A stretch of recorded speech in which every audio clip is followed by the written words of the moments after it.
Thanks for downloading a 3CR podcast.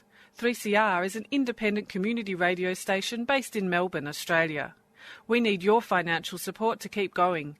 Go to www.3cr.org.au for more information and to donate online. Now stay tuned for your 3CR podcast.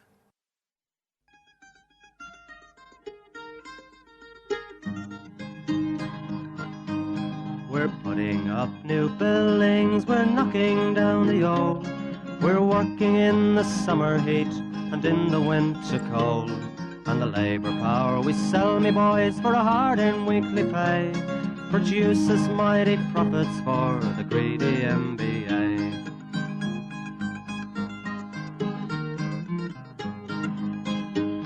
And whether we were born here or born in Italy, in Greece, in Spain or Ireland, in England or Fiji, we all of us are workers, united we must stand, until the wealthy bludgers have been driven from our land.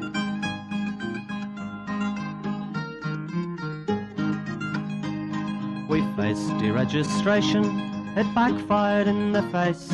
We're not fooled by arbitration, we won't stay in our place. We hit the bosses hard and fast to win and keep our gains, and break a couple of concrete pours to back our log of claims. So keep your powder dry and hold your head up high. It's class to class and face to face, our limit is the sky. We've got a fighting history and we never will be cowed. Our builders' labour is a name to make a man feel proud.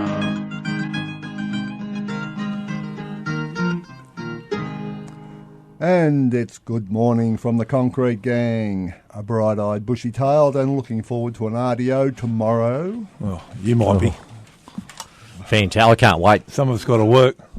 Oh. Got permission? I think he's got another Suki Lala nomination. But anyway, we won't go into that. I could be leading that. Going for the double. Good morning, Gorrilla. Good morning, brothers and sisters, and good morning to all the listeners out there. I hope you're enjoying your breakfast and tune into the award-winning Concrete Gang, which you keep forgetting to say, Warren. Well, I'm just being modest. Not like you. Good morning, Colin. Good morning, Warren. Good morning, Gorrilla and everyone else. Good all the morning. Out there. Good morning, Annie, on the panel, and good morning, String Bean, who's here keeping an eye on us and feeding us information. Would be the worst photographer I've ever seen. How was his performance at the stewards' meeting, mate? I'm telling you, never mind taking a still photo, you could have taken a 4.5-hour movie show. It could have been bigger than The Godfather. We'll stand there for half an hour while he's trying to take a photo. 300 shop stewards. He's now going for the Suki Lala of the Year award. He is sooking up big time today. Well, that's fair, isn't it? No. True. It was disgraceful. True, but not fair. Oh, I don't know if it was that bad. Oh, hello. Oh, yeah, good on you. Yeah, well, thanks, he cut thanks me for out. the backup, mate. Hey, yeah. I see your head in it. Well, just because we couldn't fit yours in, could we? Head like a rubber I dog. walked straight into that. Oh, yes, whack. indeed. Yes, indeed. You're on the Concrete Gang, talking shit about the industry as we often do. Now, I've got a funny story. Before we get to the funny stories, we do have to talk about the most significant event this week, an unfortunate, tragic event, and that was the fatality that took place on last Monday, and that was down on a job, a Hamilton Merino job at the top end of Elizabeth Street, and a member of ours, Bob Hetherington, was killed in absolutely tragic and, to my mind, inexplicable circumstances. Now, the investigation's ongoing. The rumour mill is running rife. I've seen lots of pictures. My initial response is, in this day and age, how could that happen? This is not the first time that these sorts of incidents have resulted in fatalities and serious injuries. For it still to be the case, when I can remember going back to the late 80s, early 90s at BHP on the corner of Burke and King Street, a young carpenter... Costain, was it? No, Civil and Civic. Oh, sorry, that was close. Well, all about the same. Those sort of mobs. But look, I can remember the young bloke went down and people who worked on that job, in fact, one of our organisers was on that job at the time, Mark Travers. The young fellow went down 20 or more stories screaming. This case was only 20 metres, but the result was exactly the same, a fatality. And to my mind, you cannot have that sort of incident if you are fair dinkum about doing the job. The basic principles of carpentry, the basic principles of safety, the whole history of what you're supposed to do should be ingrained into every formwork subcontractor. And Concorp, I don't give a stuff. As far as I'm concerned, you've already won Scallywag of the Week. We will mention some more people, but I got to tell you, I am absolutely speechless when it comes to how that sort of incident can happen these days. Yeah, exactly right, Warren, and it's a tragic circumstance. I didn't know Bobby Hetherin well. I was the one that got him the job with him, so he was a great rank and file bloke. He always supported the union. As you say, tragic circumstances. But I believe you get what you pay for these days. And when you look at some of the big form workers and the likes of Form 700 and so forth and all that, and they've got trailing decks when they set up these lift shafts and all. I don't think you could have an accident if you wanted to, but when you go down a few levels with builders, when you get down to Hamilton Marinas and you go down a few levels with the form worker mobs, that's what you get. And unfortunately, the people who pay the price are the workers, and Bobby Heatherin's paid the ultimate price. So it's a tragic thing to happen, tragic circumstances, and it's funny, we've been in the industry a long time, and we seem to, unfortunately, we try to clamp the industry, and I think we have done a very good job, but you just can't. With no help from the government regulator. The work safe and all that. I mean, I was talking about the ABCC, but the whole lot. I mean, it's sort of left to us basically. But anyway, we'll keep doing our best. But anyway, to Bobby Hetherin and all the boys down the job, Bobby Hetherin's family and all the boys down the job, we send our regards, and I suppose we'll keep tuned in for the details of the funeral. Indeed, and the earliest that the coroner is going to release the body for the funeral is probably going to be tomorrow. Some chance of a funeral by Wednesday, not too sure. We'll let all the delegates know and the health and safety reps know, and hopefully people can turn up and show respect. In the meantime, there is an investigation going on the site. There is a clean-up to some extent on the site. There will be a minor amount of safety rectification on the job over the next few days, but there won't be full production again on that job till after the funeral. Hamilton Marino, I think you'll be getting a bit of a nomination with Concorp. I might just add, because I'm a vindictive bastard, Concorp, shall we say, phoenixed during the month of January, and they had to be brought to heel in relation to their failure under the previous company to pay the C-bus, etc., which would have caused a huge problem for any dependents or any people who are the beneficiaries of Bobby's super and the insurance. And that is just a continuing problem, and it's exposed when people are killed and injured. There is always this other problem that goes on about whether the compliances are in place and whether people are covered by insurance. I might add we found 3 people who were on work cover, who were employed by the previous Concorp company, who suddenly got lost as they transferred the employees across to the new company. They conveniently lost 3 of their ex-employees who were on Compo and all the problems that caused. Just another little aspect of our industry that the union deals with, which government regulators like Nigel Hadgkiss and his crew don't deal with. Righto, moving right along.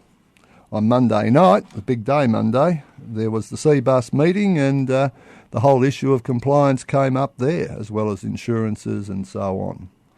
Yeah, I heard it was. I couldn't make it on Monday night for obviously reasons with Bobby Hetherin, but I heard that someone must have been selling no-dos out the front because some bloke got up and made a couple of speeches and nearly put them to sleep. You know anything about that, Warren?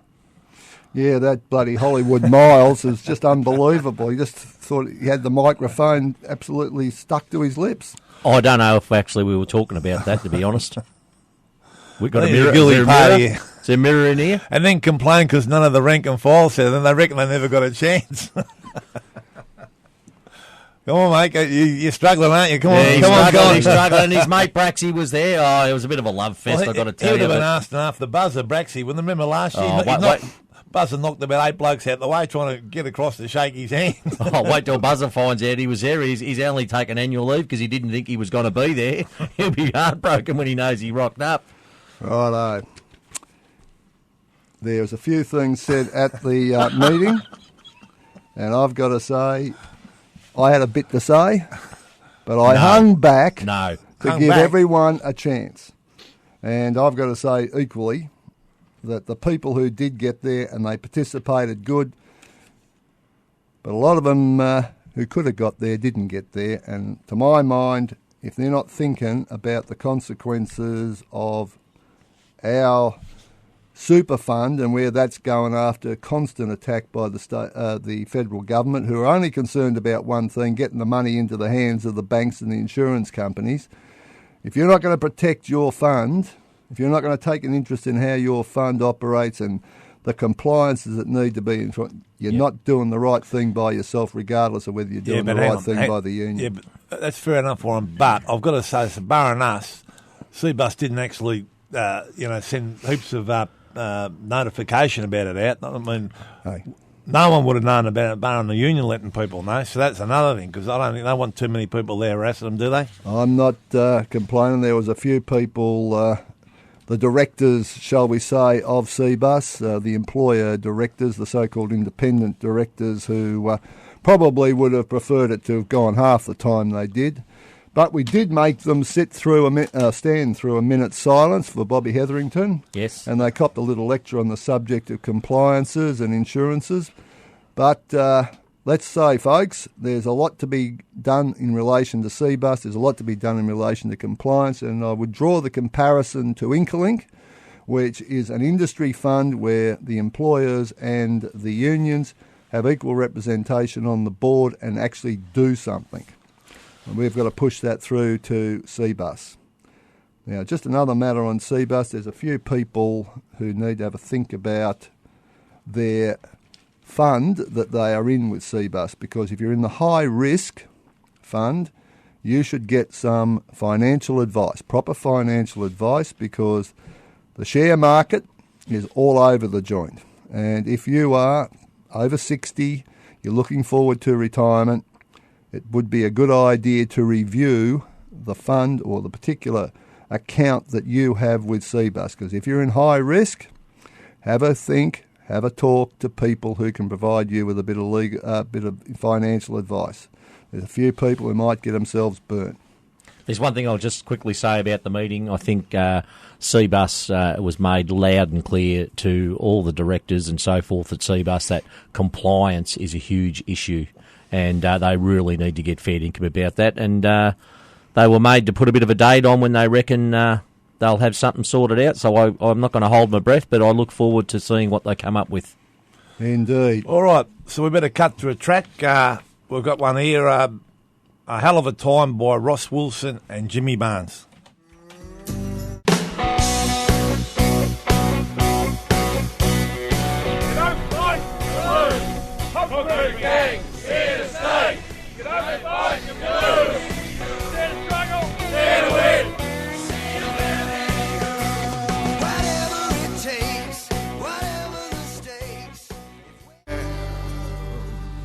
And there it was, Hell of a Time from Ross Wilson and Jimmy Barnes. There you go. Listen, I've got to tell a little bit, just to brighten the sharp a little bit. A little story drifted my way during the week from one of our shops. A big listener, although he does get dirty about some of the music you play, Warren, but we can't blame him for that. But no taste. He was telling me how his sons are out playing around the local estate and they found a little dog, like an upholstered rat, a fluffy little thing, one of those yaps at your ankles, and just like his own dog. And anyway, they rang him up and said, "We found this little dog." And he goes, "Well, has it got a collar on it?" And he goes, "No." They go, no, I better bring him home. He could be lost, So they bring this thing home, this yapping thing, and they bring it home, and old Johnny has a look at it. He throws it in the backyard with his dog. Anyway, he goes inside. He has a look out the window. Wow, what do you reckon happened? His dog's chock-a-block giving this thing absolute full biff. He reckons his eyes were rolled back in his head. He was digging his toenails in, going hell for leather. Anyway, so that was that. And the next thing, Johnny goes, he reckons he couldn't sleep. He reckons he's that worried about the dog, like worried about it. He's give his dog a good workout. So he goes out, he gets the dog, he takes it in his workshop, runs, the stud finders, you got to find the studs in yours. He runs one of them over the top of the dog to see if it's got a chip. Finds out it's got a chip. Anyway, next thing the kids are ringing, they go, oh, we think we know where the dog's come from. So he throws the dog in the car, takes it back, throws it over the fence like nothing happened. Like, imagine these people, they're going to get a shock in 9 months' time, aren't they? When they... Oh, mate, you've got to be kidding. So he's got a new lurk there. He's bringing all the lost dogs under his joint so his dog gets a workout. How about that? So Johnny C, good on you, mate. Another little scheme on the. So the stud finder's an interesting one, though. Yeah, the stud finder, yeah. That's not bad, is it? But they're usually tattooed as well. But so every time, that's right. Every time he drives home now, his dog rushes out the front. so he's brought home. So who he's got for him.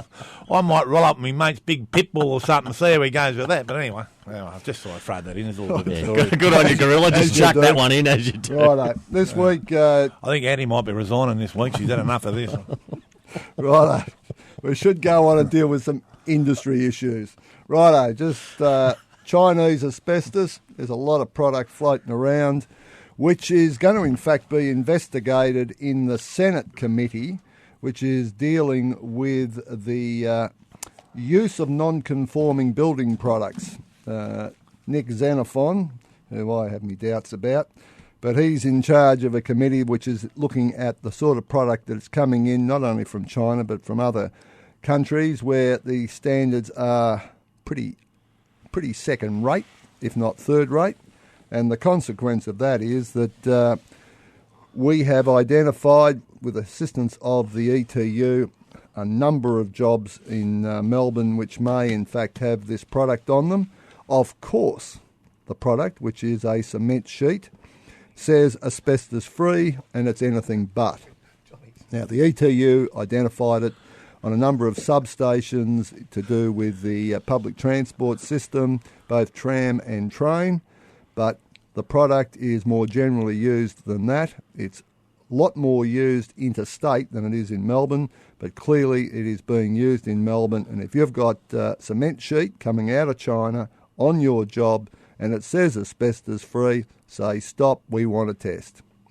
Some of it might be asbestos-free, but there's an awful lot of product that's been brought into this country which is definitely not. You'd doubt it if it said that, wouldn't you, honestly? From China, it says asbestos-free. The bigger the wording, the more suspicious you would be. Yeah, and there's 100% backup with all the authorities on that. It says asbestos-free, pull it up, ask the question, because, there is support about finding where it comes from and so forth. But would it be easier just to find out who's important stuff?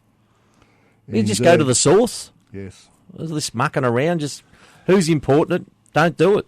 And the other thing is we've been chasing up during the week and the boss has been coming out with paperwork, but paperwork means nothing. The paperwork could be from anything. Absolutely. It's got to line up with the product you're using on the job, so make sure that's the case. And if you're not sure, get it tested. And this does bring us to this whole issue of public safety, because there's a whole lot of aspects to this. I mean, cladding issue, our good friends at Gorrilla have admitted that they specified one particular product and then used another product when it came to the cladding on a particular job, and that cladding was not up to scratch.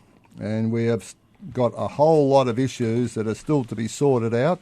The Victorian Building Authority have identified, they say, 170 jobs where in the Melbourne Metro, Melbourne CBD and immediate areas around it, they've identified 170 jobs where substandard cladding has been used. The fire brigade seem to have identified a lot more than that. But there again, they might be looking for the whole Melbourne metro area. So there's going to be a whole lot of those sorts of issues that are going to have to be dealt with. And on top of the fact that with all the apartment work that's going on, there's a whole lot of danger to the public just walking down the street. Yeah, exactly. And it's one of the concrete gang's pet hates. I mean, these days there's no protection for public gantries and all that sort of thing. In fact, on Friday, myself and the Rabbit were on a job in HMC job in Caulfield. They were lifting panels on the perimeter of the job, and if the panel had fell, it would have fell next door onto Boothie and Boothie solicitors. So we said, has anyone been let them know what's going on? Oh, we sent a letter last week, so we had to go down and get the solicitors out. They were out in the street. There was all sorts of fun and games going on, and the solicitor said, I should be suing them. And we said, well, we reckon you should be too, but just to throw a bit of fuel in the wood. But look, at the end of the day, if the panel falls, it's not going to fall inwards, and we've got an area cordoned off inside, it could fall outwards. And if it does, it lands on that tin roof next door with those people working next door. So we've got to start thinking about public safety. I mean, they keep saying the councils won't give them permits for gantries, all this sort of stuff. So don't go ahead with it until you get what we need. Because if you remember back, I don't know, 5 years ago when that scaffold collapsed in Commercial Road, Perrine, the only thing, there was a lady with, I think, 3 kids walking under the gantry when it collapsed. And without that gantry, that lady and the 3 kids would have been gone. So that's what gantries are all about, and we've got to get back to protecting the public. Indeed. Absolutely. And we're going to crank up the public campaign about public safety. Now, moving along, we should also mention safety on the job, and there was a collapse, a formwork collapse. 40 cube of concrete went all over the joint out at the Watpack job at the Mint at Craigieburn. Now, this was supposed to be a fully engineered formwork system, signed off by the engineer, and the boys are pouring, and next minute, off she went. Bang. 40 cube all over the joint. Thankfully, no one was injured. No one was even close to being injured, but that was more good luck than anything else. And I think our good friends, the engineers, are subject to some kind of investigation on Friday, and the outcome of that will become apparent, and we'll report back on that next week. The steward, of course, out there, the steward health and safety rep, had made sure that the work was getting done according to the proper procedures. He had made sure that the engineer had actually come in and signed off on it, and it still collapsed. I'm just mystified. Righto. Scallywags? Well, just before we get to Scallywags, cheerio to Alan Wilson. His brother Mick passed away in tragic circumstances. And also from the Voigt family, a very big thank you from his widow and his daughters and grandkids for the attendance at the funeral on Tuesday. It was much appreciated. Scallywags. And a great credit to you too, Warren, because you put a lot of work in that. Made a good speech. I just think you should have breathalyzed the priest. Hear. Well, things did go a bit astray when you knocked off his glasses. When I knocked off his glasses and wonder why I couldn't see. Well, his beer goggles. Well, that made 2 of you because he couldn't see either. Well, that's right. And that would have knocked 5 minutes off the 1 hour and 45 minutes. Well, I cut down the eulogy to sort of catch up on time, and then I pinched his glasses, and then he got confused, and then we lost probably 10 minutes on top. But anyway, we reckon Buzzer can sort of wax and wane a bit. The old priest, he was unreal. He was playing 2 up at one stage. Anyway, we've got to move on. We're running out of time. Nominations, I've got H&Y for their little activity and helping the ABCC stand over people down in Hobart. Blokes refused to go to the voluntary interview, as is your legal right, but H&Y and the ABCC continue to harass these blokes and try and force them to turn up. Grocon for their misdemeanour in terms of cladding, changing one specified product for another. HMC for their failure down in that job in Caulfield. And last, and to my mind, the runaway winner, Concorp and Hamilton Marino for the fatality down at top end of Elizabeth Hands Street. down with that. Yep, they're the winners. And Suki Lala, Other than your good self. what do I talk about this week? Oh, the show started off with you sooking, but I have another nominee, and that is Tim Metcalf. Yeah, well, if you're going to follow me in your helicopter, Tim, at least get the story straight. I mean, I went for a cup of coffee with another crane hire company this week to just have a bit of a talk about some in-house stuff, and all of a sudden he's ringing the president, making accusations that I've gone off and done a crayfish dinner. Had a crayfish dinner and started negotiating the mobile crane hire EBA. Just so you know, I'm going somewhere else today over in Altona, so if I see a helicopter above... Could I just send a little note out to our good friend Tim Metcalf? The last bloke that was seen in a helicopter was Paul Basford, and he went broke.